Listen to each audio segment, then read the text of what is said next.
আসসালামু আলাইকুম সবাইকে। সোহেল তাজকে নিয়ে আবারও দল আওয়ামী লীগ চাঙ্গা হতে যাচ্ছে। তো কেন বললাম কথাটা, যে একটা ইনফরমেশন আছে, দ্যাটস ওয়াই তাই বলছি। অ্যাট দিস মোমেন্ট তো আসলে সোহেল তাজ ছাড়া দলের মধ্যে আর দু চারজন ছাড়া আহামরি ইমেজের কেউ নাই।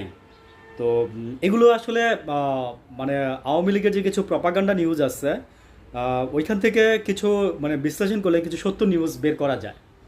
ঠিক আছে, মানে কখনো স্বর্ণ বাছাই করতে দেখছেন? ময়লা থেকে বা নদীর নিচ থেকে যে স্বর্ণ তুলে শুনছেন তো মনে হয়। যদি এই এই বিদ্যাটা যদি জানা থাকে, তাহলে আপনি এটাও জানতে পারবেন, এটাও ধরতে পারবেন।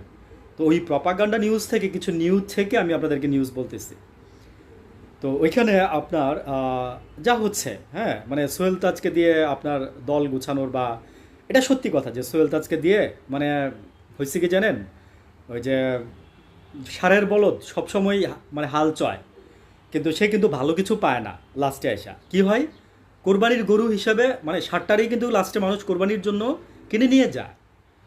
হ্যাঁ, বলদের চেয়ে ষাঁড়রে বেশি কিনে নিয়ে যায়।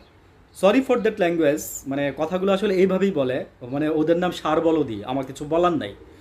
হ্যাঁ, তো এনিওয়েজ আমি এক্সাম্পল দিচ্ছি এই কারণে যে মানুষের উপরে চলে আসছে।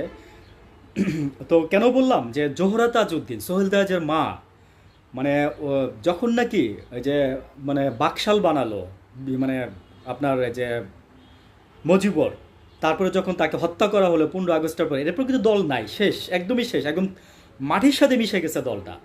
89 সালে জিয়া রহমান এসে যখন নাকি আবার নতুন করে বলল যে সব কিছু মানে ওপেন করা হইলো, সব দলকে রাজনীতি করতে দিল, সব দলকে করতে দিল, হ্যাঁ, মানে বৈষম্য দূর করে দিল জিয়া রহমান, ঠিক আছে। তখন মনে করেন যে আপনার এই যে জোহরা তাজউদ্দিন, কেউ নাই আওয়ামী লীগকে ধরার জন্য, কেউ নাই ভাই।